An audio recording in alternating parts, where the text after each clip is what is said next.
Salut à tous. Bon, on va essayer de revenir sur la prestation des Olympiens hier dans le Trophée des Champions.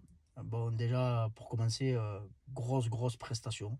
Pour moi, voilà, on a été au-dessus de Paris. Certes, finalité, tu gagnes pas. Tu fais 2-2 avec cette égalisation dans les dernières secondes. Mais on attendait, moi, le premier, avoir un autre visage des Olympiens dans l'engagement, dans le dépassement de fonction, dans la rapidité de jeu. Et c'est ce qu'on a vu dans l'efficacité des coups de pied. Même si tu marques pas, mais tu as été très dangereux. Mais voilà, comme quoi, quand il y a un bon tireur, eh ben, d'un coup, ça facilite tout. Le match de Gouiri, moi, je veux le retenir énormément de cela parce que quel joueur. Je ne le voyais pas à ce niveau-là, à cet instant. Il vient de reprendre il n'y a même pas un match et demi. Donc, qu'il a dans les jambes. Donc, sincèrement, il a fait 60 minutes de très haut niveau où il s'est battu devant, il a fait que cavaler. Techniquement, c'est vraiment toujours juste. Il lui manque que le but, mais franchement, il va nous faire énormément de bien quand il sera à 100% pour la deuxième partie de saison.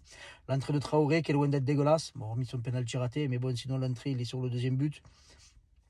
Et voilà, j'ai vu le terrain, qui moi le premier, lors de l'annonce de la compo, j'étais très réticent avec deux milieux défensifs.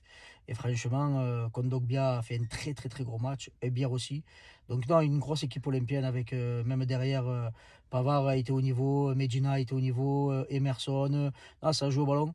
Mais ce qui me gêne, c'est ça, c'est la physionomie. C'est quand tu arrives, tu te prends ce but-là sur un cadeau, tu arrives à revenir avec le penalty de Greenwood, tu reprends l'avantage dans les 5 dernières minutes.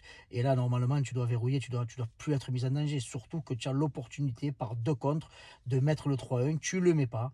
Tu le mets pas. Et derrière, tu prends ce but favouille sur un mauvais choix pour moi d'Aubameyang. Du moment où le ballon il rebondit, soit il doit envoyer une mine pied droit et après il se passe ce qui se passe, ça part en corner, ça part à 6 mètres, ça va au fond, mais jamais de la vie il doit faire ce crochet pour revenir sur son pied gauche, ce qui fait qu'il perd le ballon et en plus derrière il marche, il ne revient pas, donc ça me gêne aussi.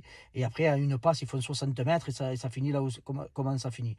Après, la séance de tir au but, O'Reilly, moi, ça m'a beaucoup gêné. Voilà, déjà, il arrive en cavalant. On sait très bien que quand tu arrives comme ça, c'est toujours compliqué. Et après, c'est très mal tiré. Mais bon, après, ça reste de la loterie.